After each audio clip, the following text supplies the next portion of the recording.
Hello and welcome to Have a Biscuit, Potter. In this episode we are discussing chapter 2 of Harry Potter and the Philosopher's Stone, titled The Vanishing Glass. And in this chapter we finally get to hear about the world's best old cat lady, Mrs. Fig.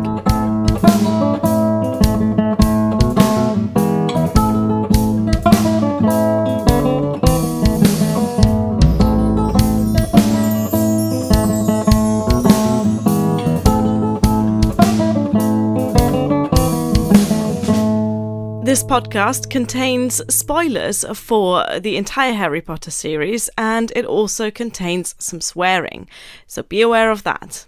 Before we get into this chapter, I wondered, have you ever wanted to ask a question to Professor McGonagall and really benefit from the wisdom and intelligence and life experience that she has to offer?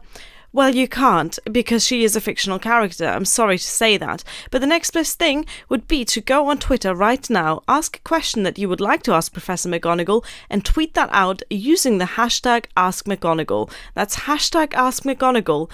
And I will look at your question. I am not Professor McGonagall, but I believe I am the next best thing to her because I have studied her life and work, aka every single scene that she's in the Harry Potter books, in depth. So I believe that I can offer the true, authentic McGonagall experience. If you have a question for Professor McGonagall that you would like me to answer, tweet that using the hashtag AskMcGonagall. And maybe we will discuss your problem in the next edition of McGonagall's Office Hour. But now let's get to the chapter. The Vanishing Glass. This chapter is set on Dudley's 11th birthday, and we go to the zoo with the Dursleys and Dudley's horrible friend, Piers. I assume that he's horrible because his name is Piers. While at the zoo, Harry has some ice cream and accidentally frees a snake. I find it interesting that this episode is set on Dudley's birthday because Harry's birthday is one of those core dates that we get to hear a lot about in the books. So almost every book has a description of Harry's birthday. Something happens on Harry's birthday. Obviously, in this book, on Harry's birthday, he will be told that you're a wizard, Harry. And usually Harry's birthday has some sort of significance in these books. But in this chapter, it's all about Dudley. This chapter, of course, serves as an introduction to Harry as a 10-year-old, as well as Dudley and Mr. and Mrs. Dursley in more detail. The first thing we know about Harry is that he is majorly neglected by his supposed adopted parents. He sleeps in a cupboard under the stairs, very iconically now. But have you ever seen a cupboard under the stairs? They're pretty common here in the UK. I have a cupboard under the stairs in my own home, and at a push, I could squeeze in a child-sized mattress, maybe with a sleeping bag on top, but there really isn't much space in there. So that is just a major sign of child neglect, especially since we know that the Dursleys have got a spare bedroom that they could use to house Harry in, but they prefer not to. We can tell that he is used to being neglected. For example, he's sent off without food at the end of the chapter, and he already thinks about when to sneak back into the kitchen to steal some food. He seems to be surviving pretty well with this neglect. Obviously, that doesn't excuse it. That doesn't make it okay. One interesting aspect of the neglect aspect of Harry's life is that the Dursleys clearly don't seem to mind other people seeing that he is not well looked after. Harry has to wear Dudley's old shirts, which are very clearly too big and old and worn out, and he also walks around wearing some glasses that have been patched up with sellotape. Now, that is not the sign of a well looked after child, and it's interesting to hear that the Dursleys clearly don't care if other people know that they are mistreating their adopted son. I find that a little bit inconsistent with the general characterization of the Dursleys as being so keen to seem middle class, normal, and wealthy. Normally you'd think that they would keep the neglect behind closed doors and that in public Harry would just look like a well cared for, well looked after child, but apparently that is not the case, and I do think that's a little bit of a mischaracterization by J.K. Rowling. But you can tell that Harry's a survivor. He's not bowing down to Dudley. He is kind of verbally hitting back at him. He sneaks into the kitchen at night when he's denied food. He's grasping at the opportunity to have some ice cream and have a good day out at the zoo, all the while being very obviously and openly bullied by Dudley, something that is not just tolerated by Dudley's parents, but very openly modelled by them. Dudley doesn't just grow up a bully by nature. He's not genetically a bully. He has learned this behaviour from his parents, and clearly he has grown up with this cousin that he has learned is okay to abuse verbally and physically and probably emotionally as well. In this chapter, Dudley is described as a bully to more than just Harry. It just says that Harry is his favourite punching bag, but it's obvious that he is a bully at primary school as well. And again, that is something that has been encouraged by his parents, and that is not okay. I know that we are in the very first book, the atrocious behaviour of the Dursleys almost portrayed as comical, but also kind of in a fairy tale-like way. This is very obviously a Cinderella story, and Dudley is both evil stepsisters in one. And we know, as the reader, because we are used to these kinds of narratives, we know that Harry is going to break out of that he is going to become a princess, all of that stuff. So J.K. Rowling is cleverly playing with these conventions, with these tropes of stories that we know from fairy tales. Of course, one of the big things that they do in fairy tales is talk to the animals. So the fact that Harry is talking to the snake in the zoo kind of reminds us a little bit of those fairy tales. I'm also reminded of old Disney classics, Snow White sitting there and singing with the birds. So this connection to the animals is clearly meant to portray Harry as a sympathetic hero figure to us, as well as a princess that needs to be rescued. I expect in this weird analogy, Hagrid would be the prince. This is getting a little bit too weird. Let's go on to another favourite topic of mine, fat shaming. Yes, we cannot talk about the way that Dudley Dursley is characterised without breaching the topic of fat shaming. In case you are not aware, fat shaming is, well, I mean, it's pretty obvious really by the word. It is shaming people for their body. And shaming in this case means that J.K. Rowling very obviously and overtly uses Dudley's size, Dudley's physical body, as a negative character trait of his. The reason why he is fat is the same as the reason why he is a bad character. It's because he's lazy. He is described as hating exercise except punching Harry. He is greedy. We see that not just from his wolfing down of the fry-up that Harry made him, but also of the way that he reacts to the number of birthday presents. And he is spoiled, and of course we see that in the behaviour of Dudley's parents towards him. So these three negative character traits of spoiled, lazy and greedy are expressed in the physical size of Dudley, and they are very, very obviously linked together. So it's not a coincidence that Dudley is greedy, lazy and what was the other thing? Spoiled, and also he happens to be fat. But J.K. Rowling connects these things within the text, and this is an aspect of J.K. Rowling's work that I really hate. The connection of physical traits with character traits. She does that a lot. If you read the books, you will find these links between characters who are ugly on the outside and characters who are ugly on the inside. So, for example, Rita Skeeter being described as mannish, Dolores Umbridge being described as toad-like, even Petunia Dursley with her horsey face, Marge Dursley.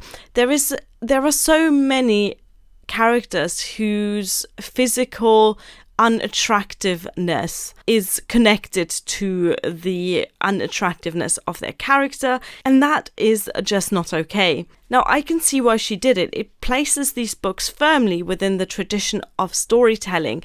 In fairy tales, you always have the princess being beautiful and pure and good, and you have the witch being ugly and old and horrible.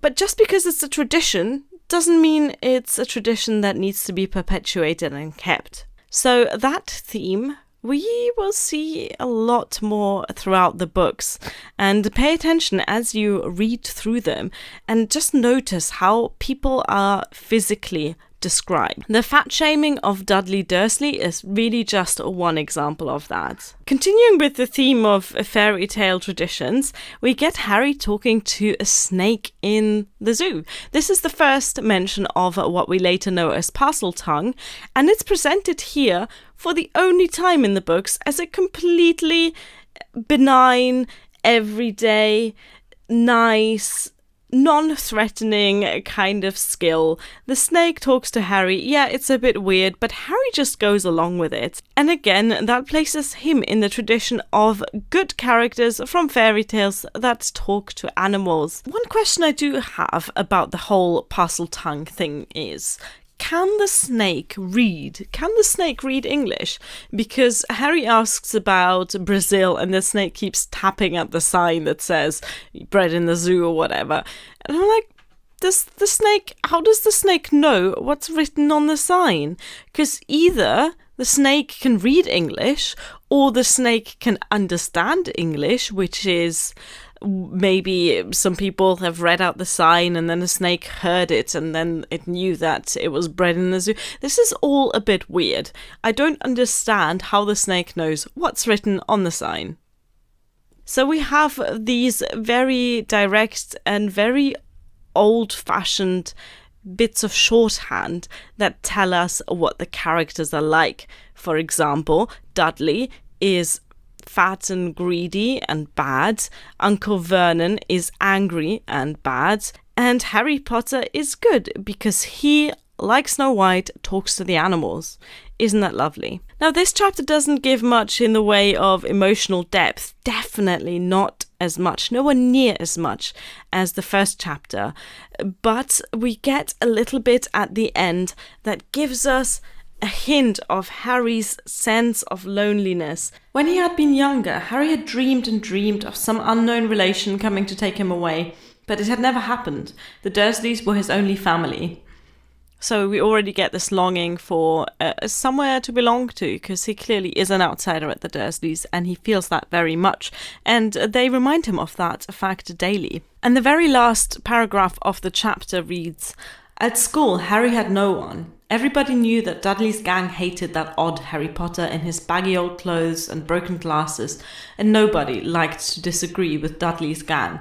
So we know that he isn't just lonely at home, he's lonely at school as well. This was before the internet became a big thing, so you wouldn't have just been able to go on Tumblr and share with his online friends. So Harry is really leading a quite lonely existence, and at least we know it's not going to stay that way. But still, that's pretty harsh for a 10-year-old. Finally, before we end this episode, I wanted to introduce to you a new segment titled Hogwarts Kitchen that I'm hoping to do semi-regularly whenever the opportunity arises.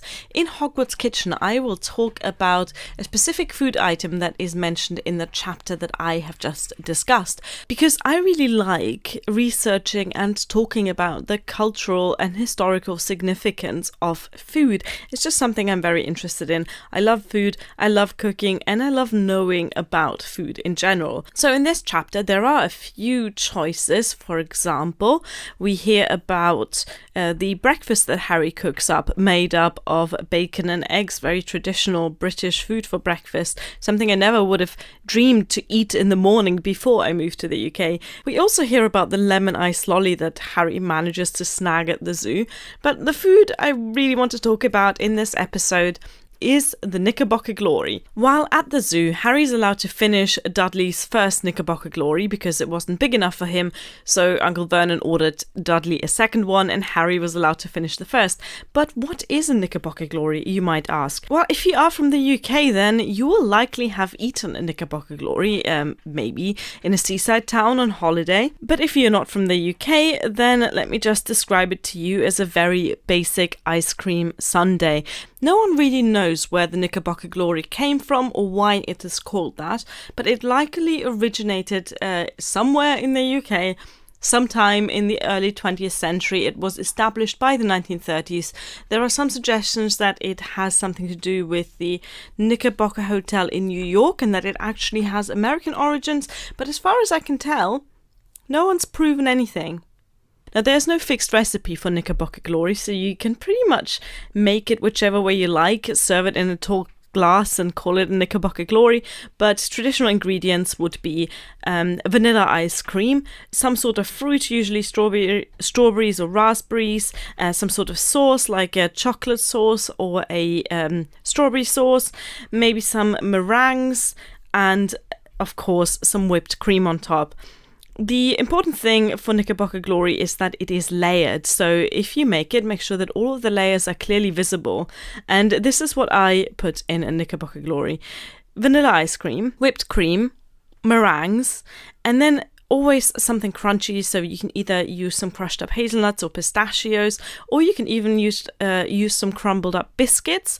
Then you want a strawberry sauce and some fresh fruit, basically whatever is in season. Like I said, I like it with berries, strawberries, raspberries, blueberries, blackberries, but you can also use peaches or even mango if you want to go a little bit more exotic. Basically just put all of those things in a tall glass, separate out the layers, and then traditionally put a cherry on top, and you have a Knickerbocker Glory. And you too can feel like a child of the 1990s going to the zoo with your family. This was the second ever episode of Have a Biscuit, Potter. I hope you enjoyed it. Please find me online. I am on Twitter at Have a Biscuit Pod.